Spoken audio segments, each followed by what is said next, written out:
Hey everyone, I'm here today at Fort Circle Con, actually CircleCon in DC. It's Saturday night. We've all been playing some games. It's been a fun time, but I'm going to let everybody who's here with me actually introduce themselves, because this is different than a normal podcast episode where I'm just talking to a designer. We got a couple of designers and a couple of students who are also designers too, but we'll start on my left with Non-Breaking Space. Yep. Non-Breaking Space, people call me MB. I am the designer of the game Bronx Expressway, which is coming out this year. Don't quote me on that, but this year, quote somebody else on that, from G&T Games. Awesome. I'm Robert Schala. I'm from the Republic of Kosovo, currently a student at Georgetown University doing wargaming with my professor, Sebastian J. My name is Rachel McVicker. I'm a wargame designer, and I'm one of Sebastian J's mentors and probably a mentor student. My name is Sebastian J. I'm a senior game designer at the Center for Naval Analysis. I also teach wargame design at Georgetown University. You're listening to Board Game Games Season 7, Episode 4, where I talk with Sebastian Bay and Non-Breaking Space and two of Sebastian's students at Fort Circle Con. Thanks for listening as we continue to explore the world of tabletop gaming. The thing that I hijacked everybody in here into this little room in this very crowded and noisy convention to talk about is, what is a war game? We don't actually have to define that necessarily, but I'd like each of you to give your definition, maybe, or your defense for what you think a war game is, if you don't want to define it. Everybody is giving their eyes to me to start this off, and so I'm just going to start it off by not answering the question and putting a thing forth to the table, which is that in order to define a war game, we first have to define what war is and what the limits of war are. Because there are some that would say that war is something specifically inside of the military domain, but others that may say that war is something that can go beyond that scope, and then the discussion of what a war game becomes a little bit broader. Yeah, I think I would absolutely agree with that statement. Given that I'm designing a war game for Space Command, doing acquisitions, exploring how small companies want to work with the US government but find it very hard and they have to compete with other companies, and so economic war in that sense, maybe. A lot of the games, I would completely agree. The games that I like and focus on and have designed, I'll focus on influence, so it's that war over opinion, war over party line, propaganda is a weapon of war, therefore it does scope beyond your typical tactical war. 100%. Yeah, so for me personally, I have two dual definitions. One as a hobby gamer, right? Someone who enjoys commercial games and plays commercial games, which is more focused on, like, if it looks at, something that relates to conflict, war, and the competition ahead of war, right? That's usually how I define war games. Some people define them by mechanics, like Hex Encounter, which I think that's limiting, right? Like PAX Premier or other games that look at different levels of competition and conflict, right? That are not straight kinetic, soldiers on a hill, sort of kind of war games. For work, where I work for the Navy and Marine Corps, our definition is much broader, mainly because it really boils down to, is it relevant to the Department of Defense, right? And the Department of Defense mandate is wide-ranging, from what Robert mentioned as acquisition, readiness. I've designed games on pilot readiness. I've designed games on foreign military sales that would not typically, in the commercial sense, be designed as a war game. But the Department of Defense is like, this is part of what our mandate is, and often their mission defines what we call a war game. All right, I'm just going to interject here and say I disagree with all of you, and I'm going to represent the hardcore grogs and say that a war game is about the military and military operations and how they play out, and you're going to be either simulating a real instance of something that happened or something that could happen, utilizing real information and data about the things. That's a war game. And probably has hexes and counters. And be just like, grenade, go, boom, he's gonna jump on it. Why is your game getting published by GMT then? What's up with Bronx Expressway then? Well, you also have to recognize that I do have a second game from GMT, Yeah. which is Solitaire TAC Ops Ortona, which is a real war game, unlike my fake war game, Courseworks Expressway. Are we hearing two voices from me tonight? Okay.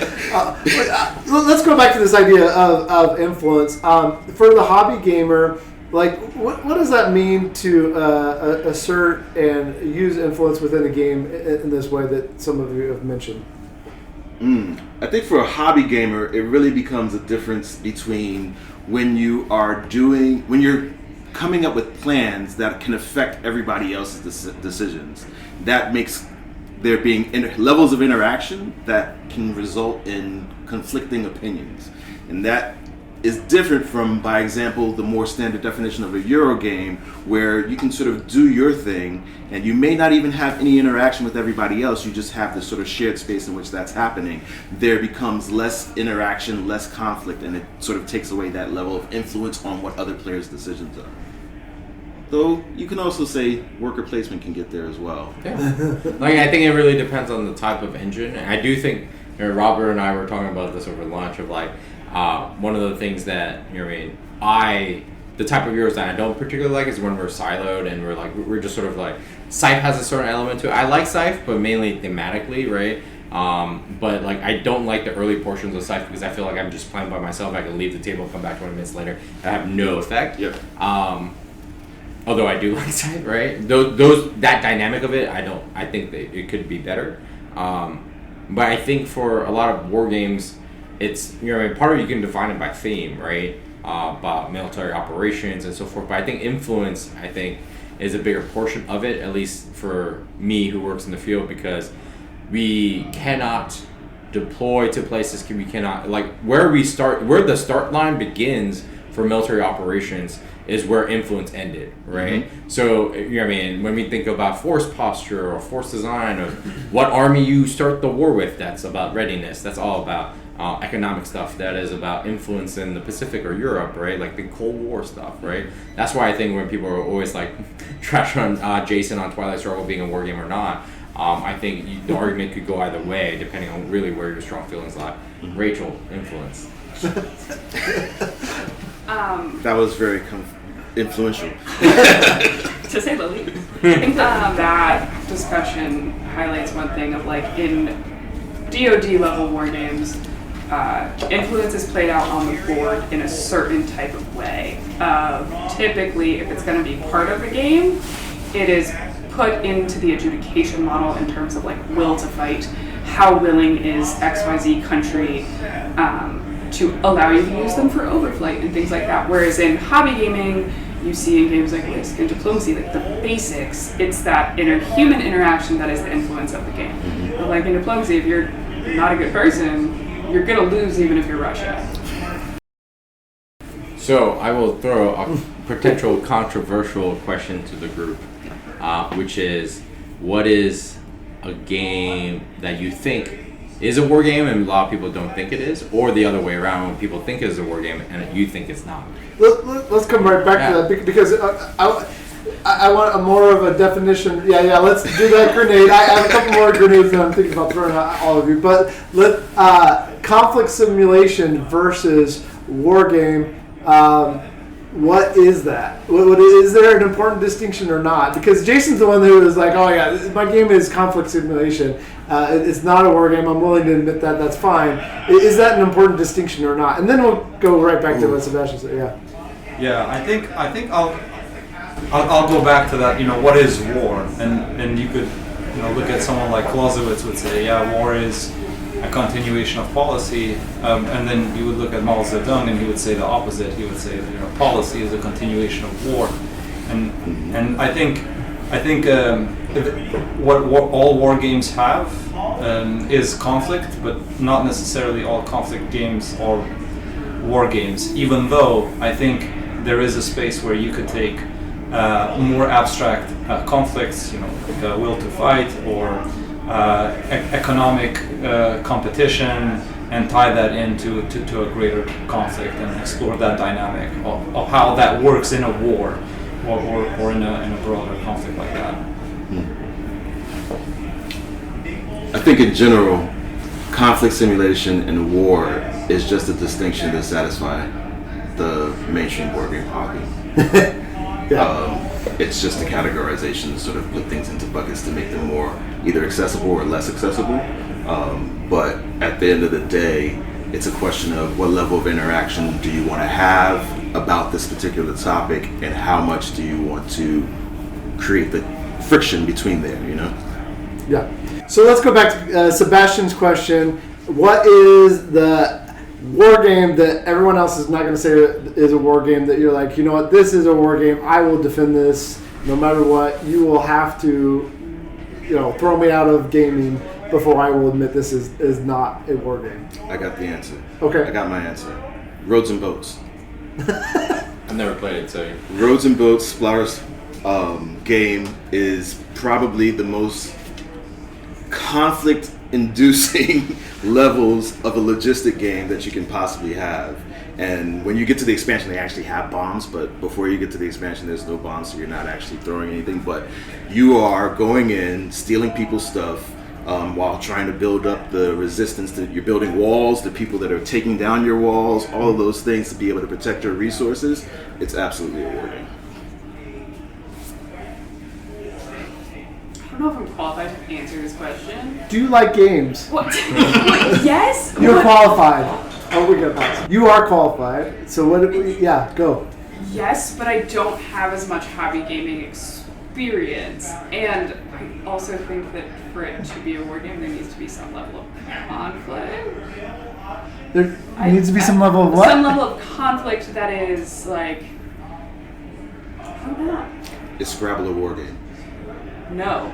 Oh, there It can needs be. to simulate something. You haven't seen Scrabble. Maybe I haven't seen these games played correctly. 3 words. It's okay. Sorry, There is no public space that's perfect for this right now. Yeah, I'm actually going to do the same thing over on the other side. Yeah. So, I might leave that in if that's okay. What's your name? what's that? Wait, what's your name? Can I leave that in? Oh, yeah, sure. Yeah. Oh, so Zilla Blitz is saying he's going to do the exact same thing. Right. Mike. Yep. So this will be on the podcast. My apologies, sorry. Now you walk into his. It's funny. It's funny because we're at CircleCon and there is no good space to record this right now. I didn't see the mic because it was right behind. My apologies. It's all sorry. good. See you later, Mike. I guess I will put mine out there. This is the one that comes up the most for me when I'm in spaces, because I do a lot of conventions and I teach games a lot. It's weird, and I know you're going to have an opinion about this too, but Root, people are like, oh, that's not a war game, or it is, and they feel very strongly about it, and I feel like very, very clearly it is. And I'm often confused when people are like, why is Root not a war game? So I would 110% defend that one every time when the guys are like, whoa, what war was it? What you mean to say is, what historical event game is this? And they're using the wrong terms as well. So when people ask me, I defend Root as well to like the death. Is when people are like, what war does it represent? I'm like, Afghanistan. Root base version is just furry Afghanistan in the forest, right? Because Wait, are you saying that there were furries in Afghanistan?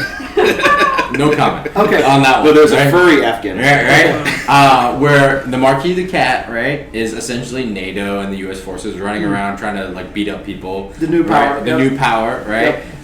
The birds, right, or the Erie? No. Erie, right? Is essentially the Kabul government that could win the war really well if they stopped collapsing. Yeah. Right? If they could keep their democracy together, it would be great. Yeah. Right?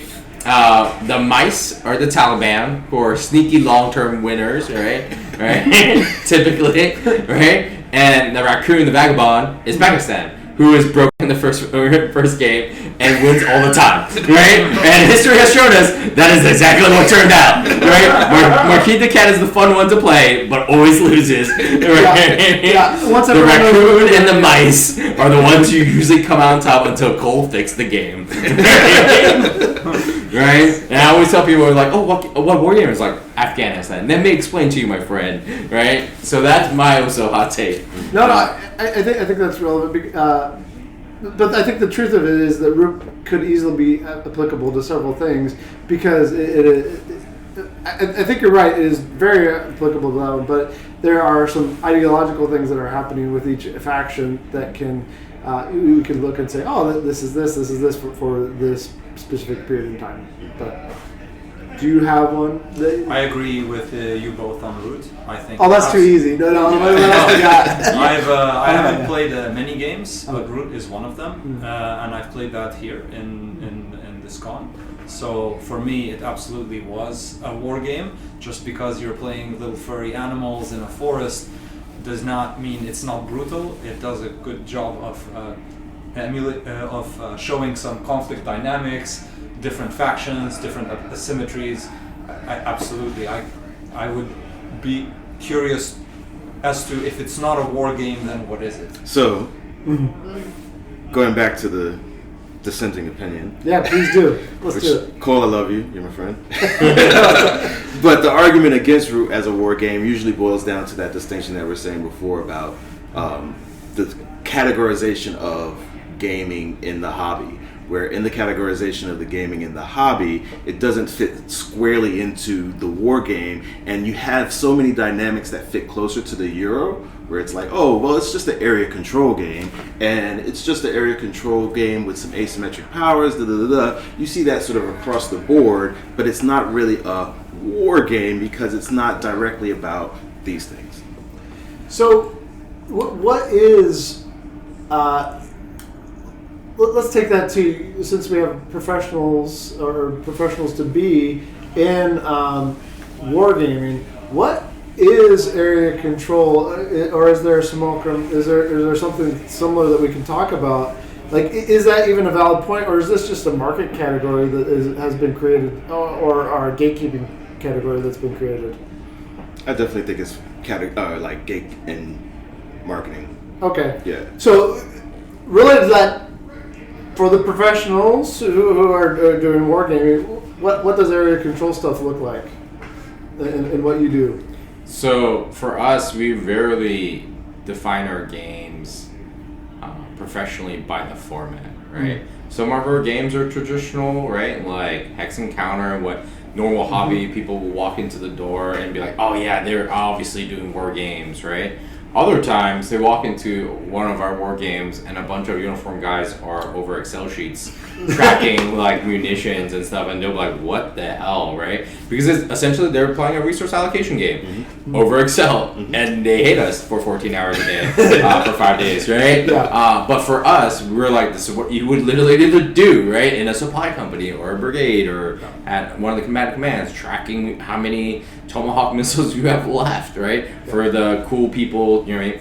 So for me, a lot of times, you know what I mean, is like, what is a war movie came out at same time, like when I was in the during the GWAT era, right? Like war movies were like War II, like Saving Private Ryan, right? But then you had other movies about people coming back from the war, right? Is that a war movie, right? Right? And I think it's very similar, right? Is that these boundaries are what we are comfortable with, right? And what we grow up with, right? I grew up on Hex Encounter games, so that's usually how I grew up defining war games. And then you, as you experience more things, that your palette and the colors you paint your gaming, your spectrum with becomes wider and more vivid and more nuanced, right? Versus just this is black and this is white, you know what I mean? And now there are things that blend and borrow things, right? I'll tell a quick story. Like I designed the Littoral Commander for the Dietz Foundation, looking at literally designed for the Marine Corps for education, looking at China and the U.S. possibly fighting in the Indo-Pacific,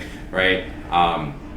And one of the board game geek reviews was, this is not a war game, it is just a hand management game or something like that. And I literally screenshotted it because I laughed so hard. I was like, cool dude, like great, I don't care, right? Awesome, right? As it's being used by professionals. Right? But the thing about that game, and I was talking to Robert at lunch about it, is that I know some people look at the game originally and it's like Hex Encounters, like your traditional things, because I grew up on that. But I also threw in like elements of like F-35s and cyber attacks or cards, because those are easy, accessible ways to do those kind of really things without rules complexity. And some people hated that, and some people loved it, right? And I was like, genres are blending and borrowing from each other, making defining games by their core mechanics largely artificial, right? Or at least that's my hot take. Yeah, it's a dated thing, you know. And even like you could take the hobby right now is so centered around Board Game Geek in terms of as what the definition of categories are, what the definition of mechanics are, and Board Game Geek, of course, is not the beginning of board games, but it sort of establishes the language that we have. And so it's like, where does this fit? Does this fit here? Does this fit there? Does this fit there? And I think a lot of what designers are doing right now is just like, what's the game that I want to make? And how do I reflect that, right? And if you're doing that, the mechanics don't necessarily matter. It's really what it is that you're trying to convey. If you're trying to convey logistics, then you need to figure out what are the best mechanics for doing that in a way that's going to be communicated to the players. And it doesn't matter what you're utilizing for that. It could be hexes on a map if that's the way that you need to do it, but you want to make sure it's the thing that's going to be able to convey that message to the players. So, to be controversial grenade chucker Okay. of the group is, do we think votes for women is a war game? Because you're in Tori. Do you want me to answer that? Yeah, the group. I will go around, right? Like Tori, she defines it as a war game, and that's what she says it is, right? And you know what I mean. And I want to, and I think that is the spectrum, right, of games, right? Of how you define war games, and you know what I mean. Is votes for women a war game? Is it a historical concept? Is it, you know what I mean, not a war game at all, a strategy game? I will say that I do think it's a war game, and I think it's a really good example of an influence war game, and how those mechanics can be balanced and built out in a very interesting way. In terms of you have the ability to sway the people, but that means nothing if you don't have Congress. And you can play different actions to like move your campaigners and do things like that, and it symbolizes the influence dynamics of such a decision really well. And in that space, you have to work. So I will be the contrarian then. I know. And I say it's not because of the dynamics of the game. I think everything that Rachel said is valid. And this is a bias that I will clearly state is because I am a professional gamer and I work for the Defense Department, right?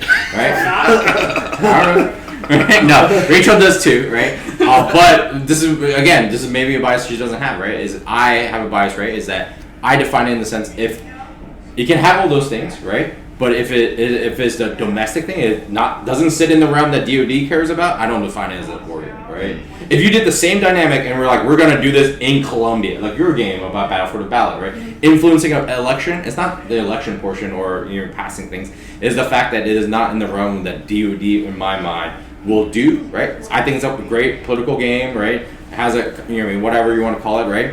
But for me, for war games, this is my own bias, right? It's not true for everyone, right? Is that it's like foreign, it is external. Like this is why mechanically, Twilight Struggle makes a war game list for me because it is Soviet Union versus the U.S., right? Firmly within the DoD sort of mandate, right? And this is how I look at it. Are you telling me that there is absolutely no preparation for internal conflict in the U.S.? No. Again, right? Like Civil War, right? Stuff like that, right? But then the notion for Civil War, right, is that one person's trying to break away from your country and you're using violence, right? And they have technically become an external actor, right? Yeah, but without getting too deep into it, Get too deep into it. Yeah. Insurgency. Yeah. Like I feel like insurgency right. is an internal. Yeah, but so this is what that's where it translates into a yeah. So like for example, like would you activate the DoD or would you activate the police force? Would someone in the patriarchy not say that the suffragettes were an outside force? No, that's a good question, right? But like for example, and this is the same thing with Jim Crow stuff, right? Mm-hmm. With games like. And this is my own personal bias because I work in DoD, and this is and it's artificial as an American because not all countries define their authorities differently. Like Title 10, waging war for the DoD it has certain implications on authorities, and police authorities and law enforcement authorities are very different for on the other side. So I think like, hey, with riots, there's was it Chicago 68, right? There's all great games, right? But they all are in the civil side of your society, right? And you can use violence, right? Police, all those things that were terrible, right? But from my perspective, right, is like, and again, it's skewed, right? Is that if it's not under that Title 10 line of authority, right, it's just not, right? Like my IU fishing game, I also don't think it's a war game, right? So that sounds really going back to that original question of what is war, and that's taking the Department of Defense's definition of war, of this is the domain of war here. I guess the thing that I would sort of push back a little bit on maybe is the idea that, like, or the limitations of that being war involving nation states. And so does it require it being a nation state for it to be a war? So, like, you know what I mean, Labyrinth, right, for Volko's game, involves, you know what I mean, a global war against terrorism, right? It's not a nation state, right? I also think you can do, like... Well, global war on terrorism, not a nation state. Right? Well... Right? So, right? And one thing I will say, which is a valid critique of my perspective, right, is that the mandate of what DoD cares about and what is increasingly shoved into his portfolio is growing and growing and growing, right? And that line between domestic and foreign policy, from IR and domestic policy, is like blurring increasingly. Rachel has a hot take that she's about to tell me. We'll pick up as soon as he's on. Come on, Rachel. Tell me I'm wrong. I already did. Tell me wrong again. I have maybe an interesting lens, and I just developed this while you were speaking. Is that there's essentially two dynamics, at least in most of the games that I've played.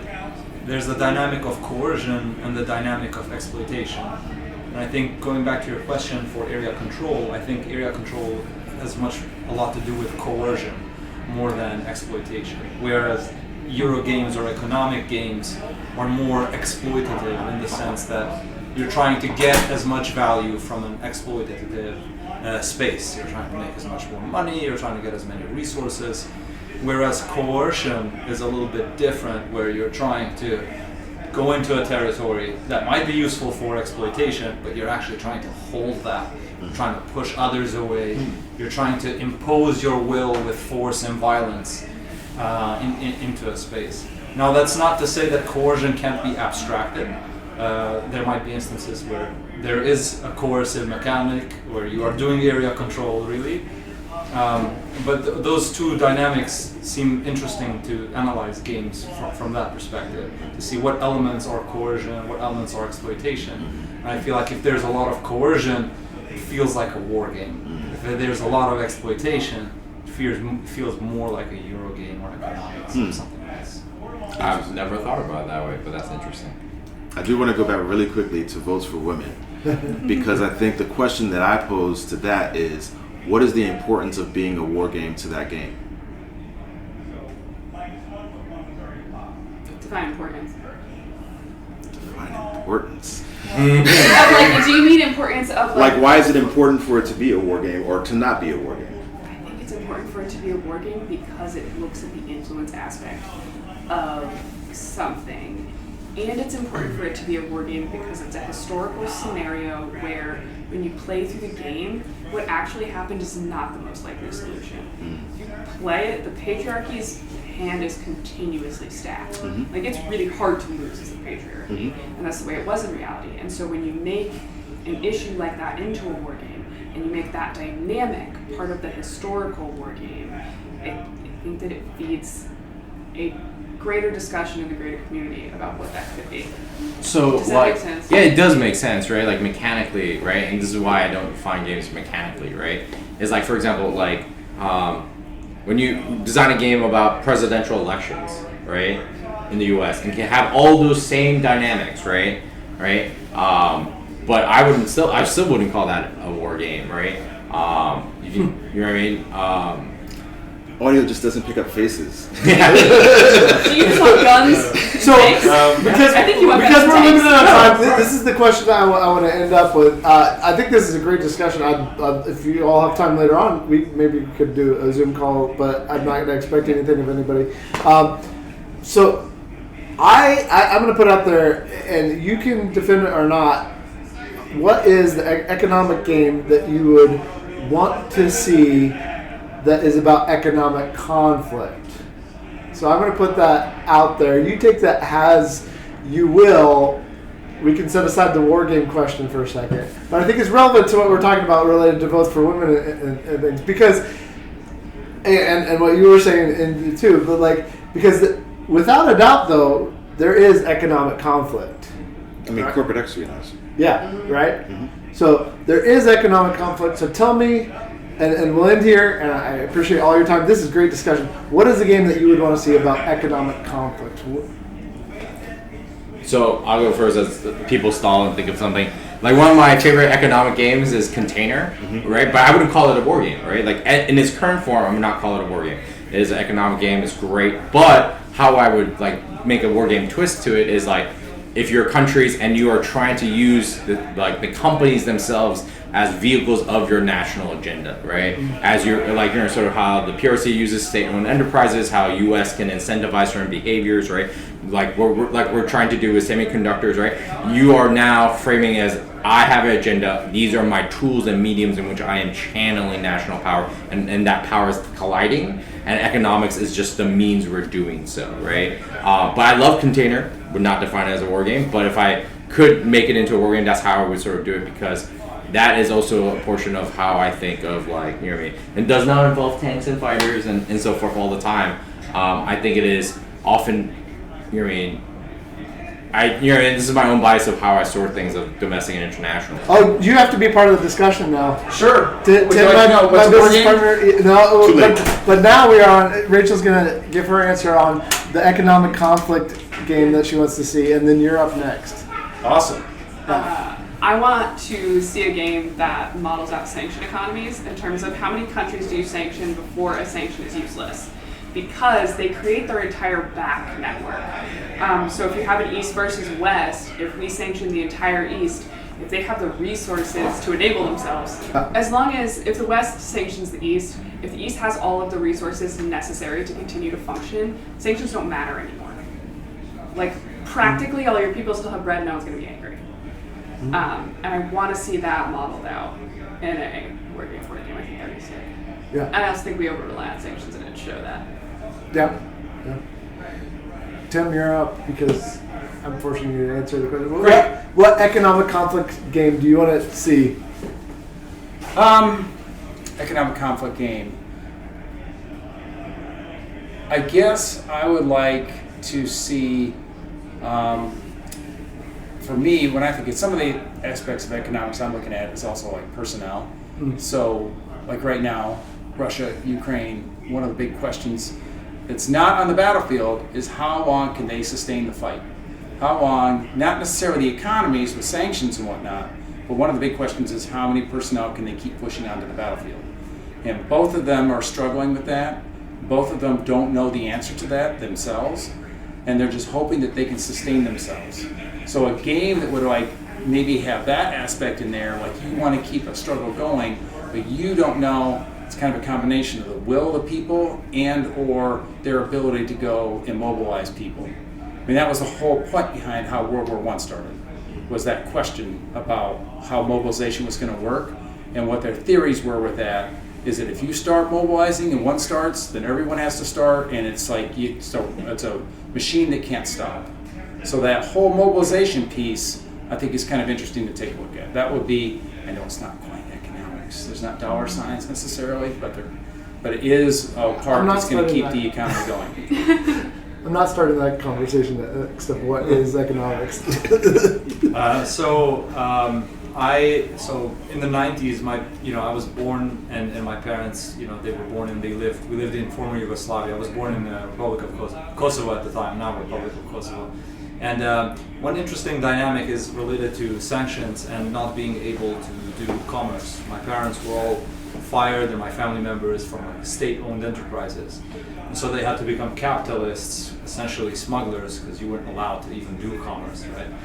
And so, to me, I would love to see a game of where I can play as a smuggler, trying to make a living, but also kind of bring in weapons and money for an insurgency force. I think that would be really cool to play. And that happens every insurgency. So this is a topic that's kind of dear to me because I've been working on a system of games for a while, which are all around interdependence.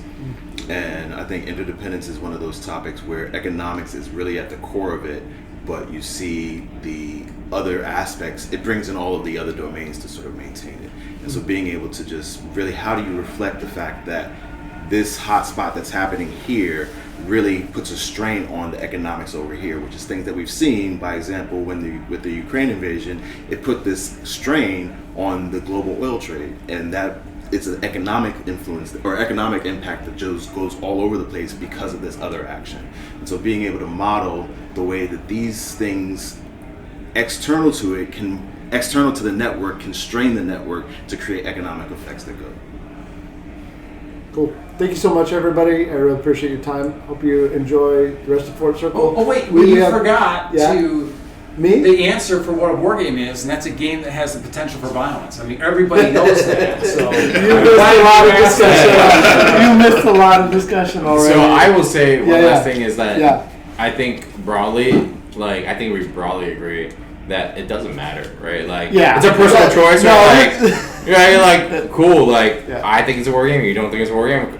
It doesn't ultimately matter, right? I think the conflict often starts in our community about what is a war game and what it isn't. Is when we force other people to align with our paradigm, right? Like, I understand not all hobby gamers will agree with me, and that's fine because I have a very unique perspective from my own biases of working in my industry, which overlaps, right?